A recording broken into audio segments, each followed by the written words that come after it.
Olá, bom dia a todos.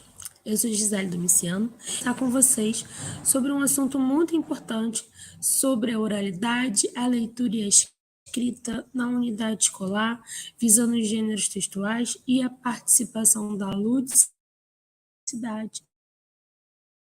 e da família nesse processo de conte. Eu sou Gisele Domiciano, sou psicopedagoga clínica.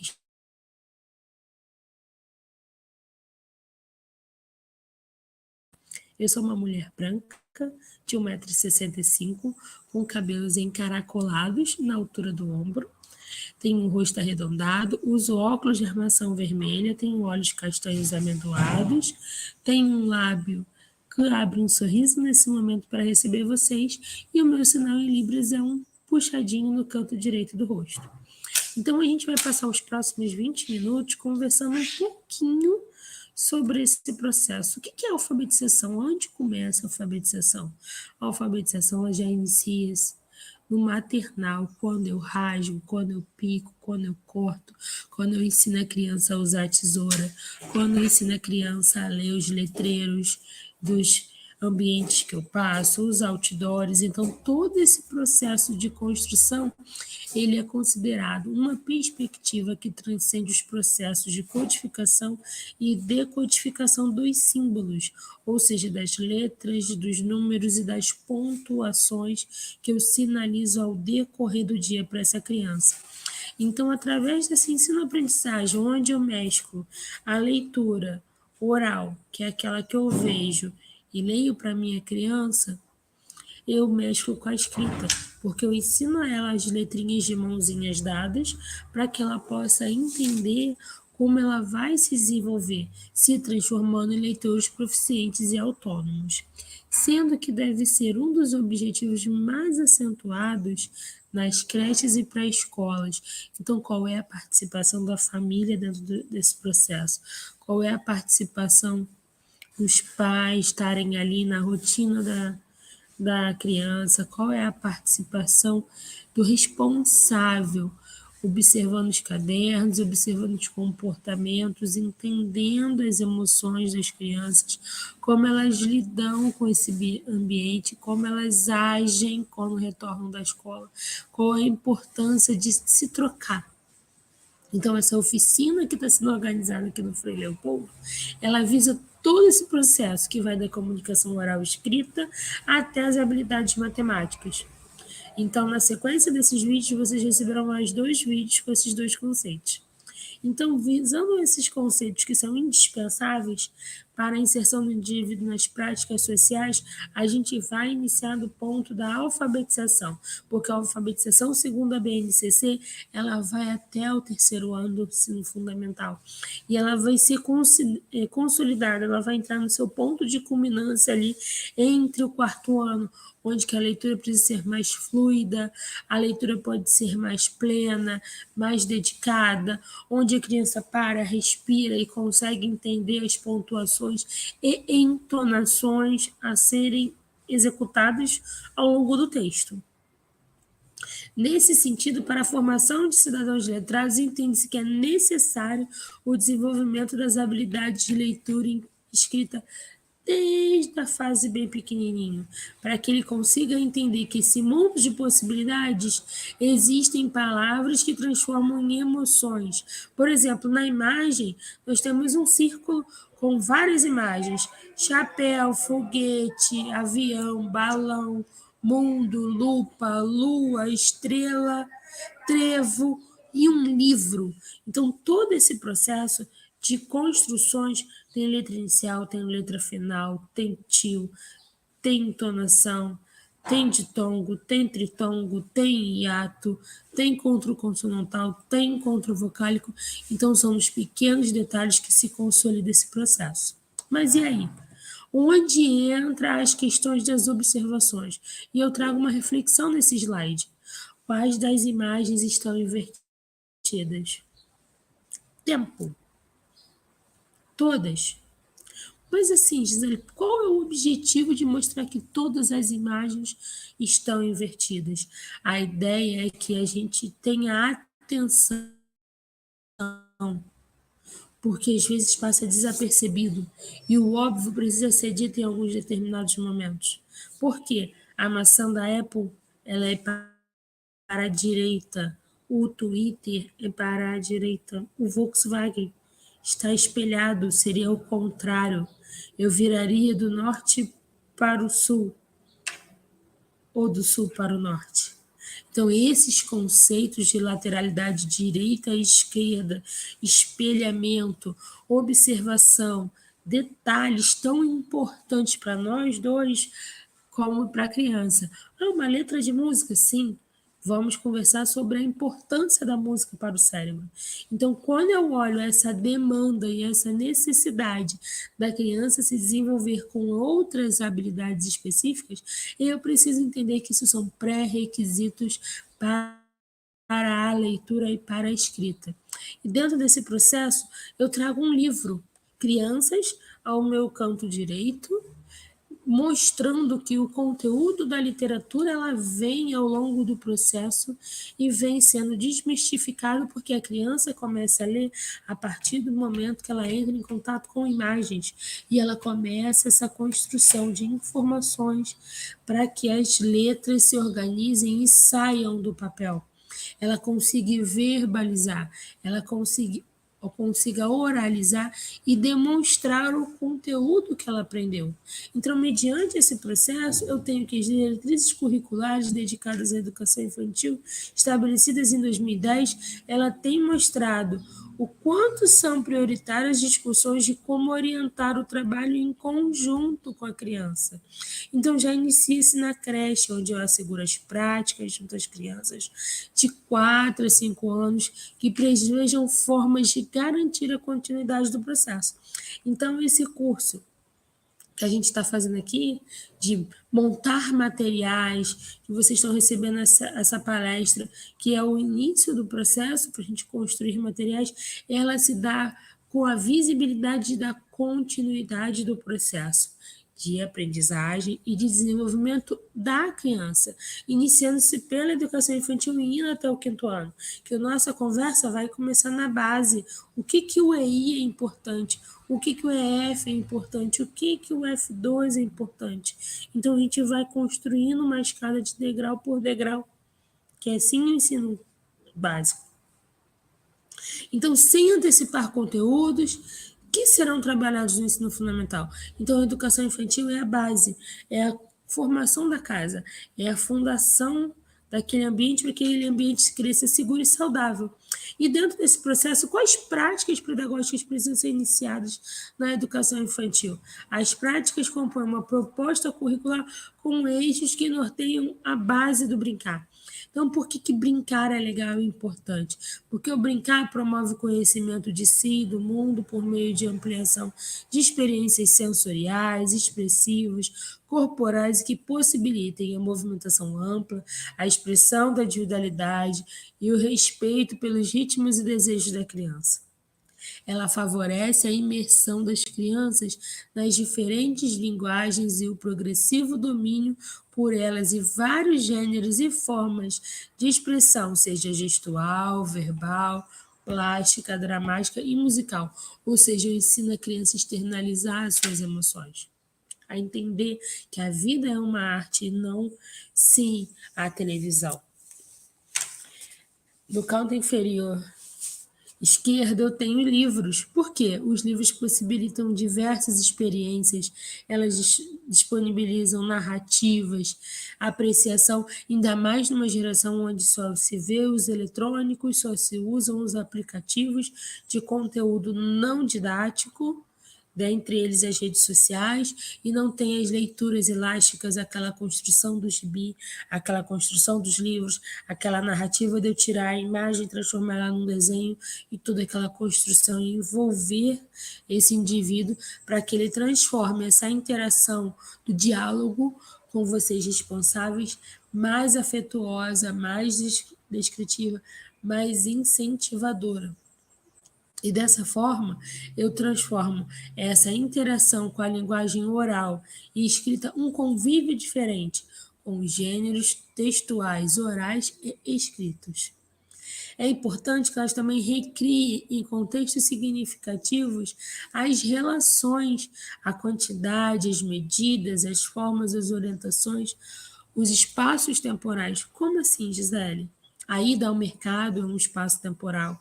A ida ao shopping é um espaço temporal, porque tem um dia, um mês e um ano e ela se localiza dentro do calendário. Ela precisa construir essas relações para que se desenvolver.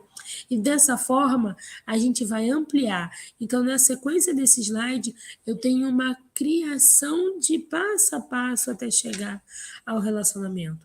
Então, para eu me relacionar com o outro, para eu me desenvolver, para ir para o primeiro ano, para consolidar melhor essa alfabetização, eu preciso que as crianças ampliem a confiança e a participação nas atividades individuais e coletivas, que elas se possibilitem, que elas vejam, que elas se disponibilizem a ter situações de aprendizagem mediadas para a elaboração da autonomia das crianças, das ações de cuidado pessoal, como escovar o dente, pentear o cabelo, trocar de roupa, se auto-organizar, chegar, arrumar o seu material na mesa, estojo, lápis, borracha, caderno, livro, agenda. E isso gerar um saúde e um bem-estar também mental dela, que ela conduza a sua vida adulta de forma organizada. E nesse processo, que ela já está no primeiro ano, a gente precisa que elas se possibilitem de vivências éticas, que é o que está na nossa BNCC. Então, dessas vivências éticas e estéticas com outras crianças, que elas convivam com outras etnias, com outras culturas religiosas, que também tem que entrar nesse contexto, com outras culturas que não atinjam só, porque a gente é um país diferente, que recebe diversas pessoas de diversos locais do mundo, então a gente precisa que as crianças alarguem os seus padrões de referência, identidade no diálogo, para ver que a gente tem uma cultura muito boa e que a gente tem sotaques diferentes, conhecendo assim a diversidade. E olhando no viés da inclusão, vivenciando a inclusão, incentivando a curiosidade, a exploração, o encantamento, o questionamento, a indagação e o conhecimento das crianças em relação ao mundo físico e social, visando o viés da natureza.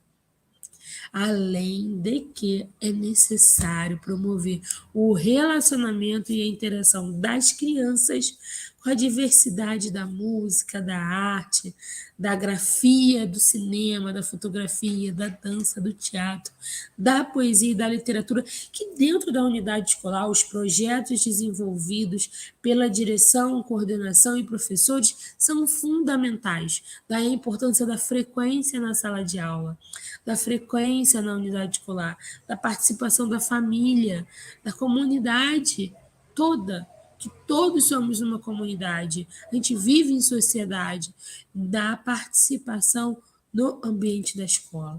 Por quê? Quais são os pilares que a gente precisa? Como é que a gente precisa subir essas colunas que a escola ajuda a promover? Através da promoção da interação, do cuidado, da preservação e do conhecimento da biodiversidade e da sustentabilidade da vida da Terra, ou seja, a execução da continuidade do processo que a escola dá o primeiro passo.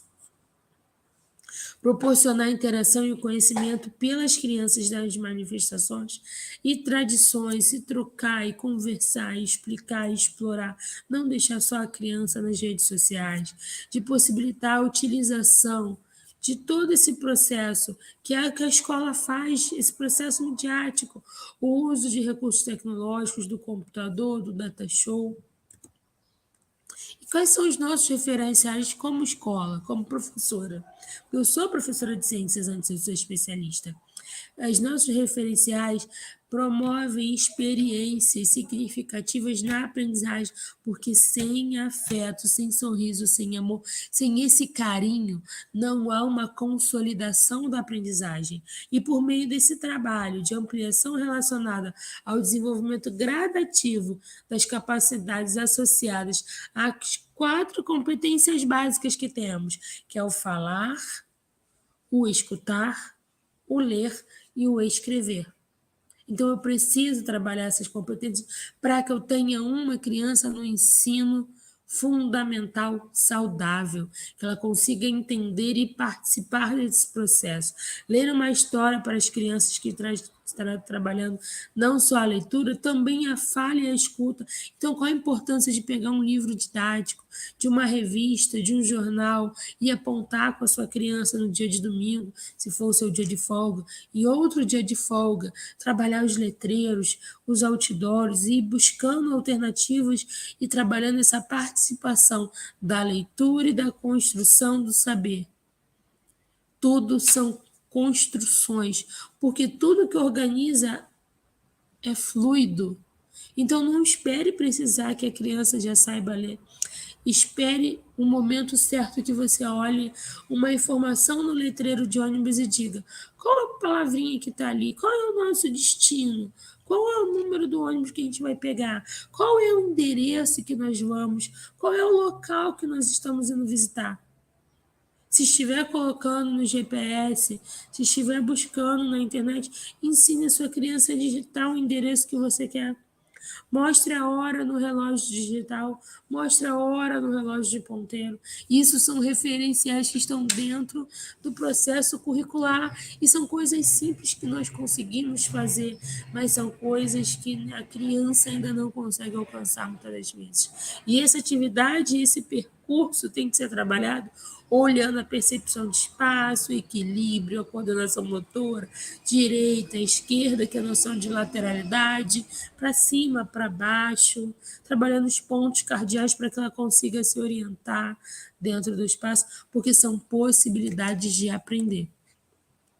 E desse processo de possibilidades, eu preciso organizar o tempo, que as atividades sejam permanentes, de preferência uma vez por semana, brincadeiras no espaço interno e externo, no interno da sua casa, no externo pode ser dentro da unidade escolar, rodas de história de conversa, essa frequência da gente estar trocando com as nossas crianças uma vez por semana, tá desenhando, pintando, fazendo modalidade de experiência.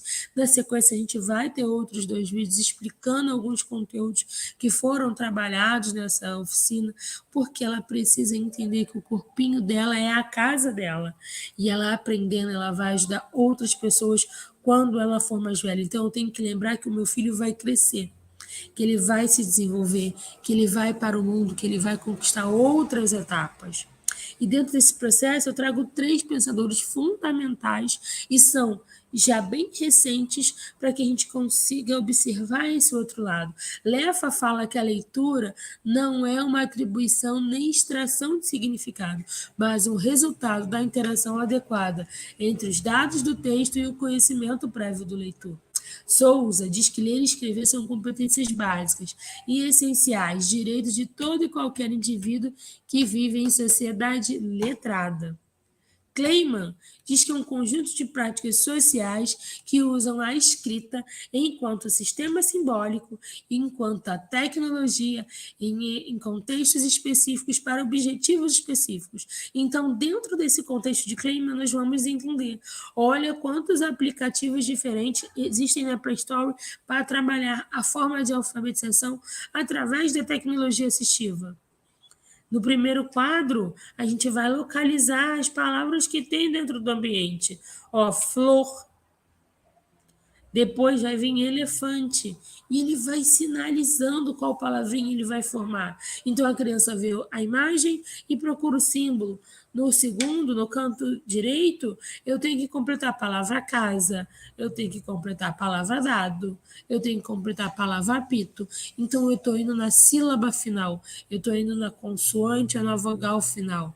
Na parte de baixo eu vou escrever a palavrinha que eu quero. Outros processos, dela, eu não tenho celular, eu não tenho recurso didático. O que eu posso fazer?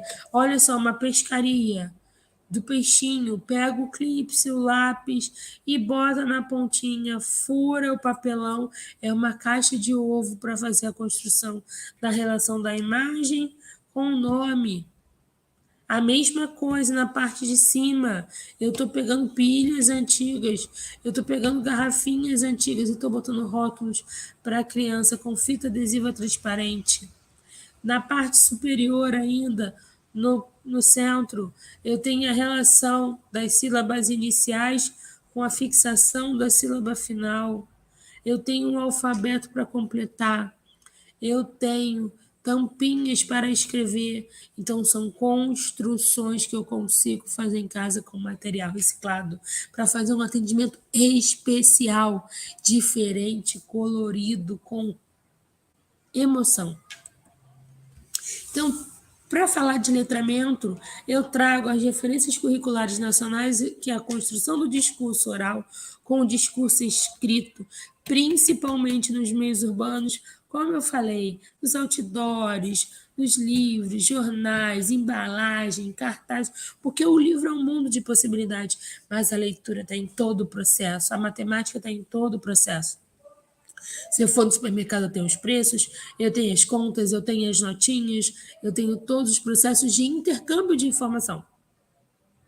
Eu tenho diversas formas de montar um grande catálogo para estimular a minha criança nesse processo de participação de leitura e escrita dentro da unidade escolar.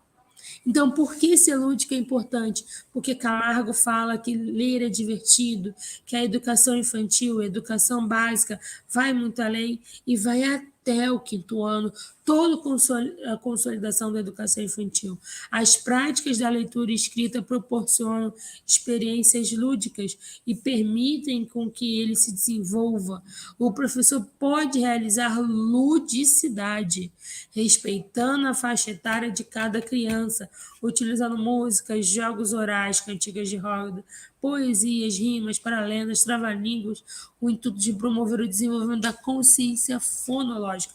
Eu entendo qual é o pedacinho da sílaba que eu estou falando, eu entendo qual é o processo que eu estou argumentando. Então, por sua vez, o livro vai trazer toda essa consolidação nesses próximos degraus que vão ser o ensino fundamental. Então, a gente vai centralizar no indivíduo, vai centralizar na escola e vai trazer essa importância da frequência, e vocês são multiplicadores dessa informação. Então, ler, escrever, aprender, construir as relações, desenvolver essa criança para o mundo deve ser a meta de vocês. Por quê? O mundo é arte, é cor, é forma, é cultura, é todas essas emoções. Então, é com essas emoções e com essa bela imagem de um mundo inclusivo, onde todas as culturas e raças podem se misturar e se transformar numa grande festa, numa grande escada para a ascensão das nossas crianças, que eu encerro a nossa atividade no primeiro momento de hoje. Um beijo, já já tem o próximo vídeo.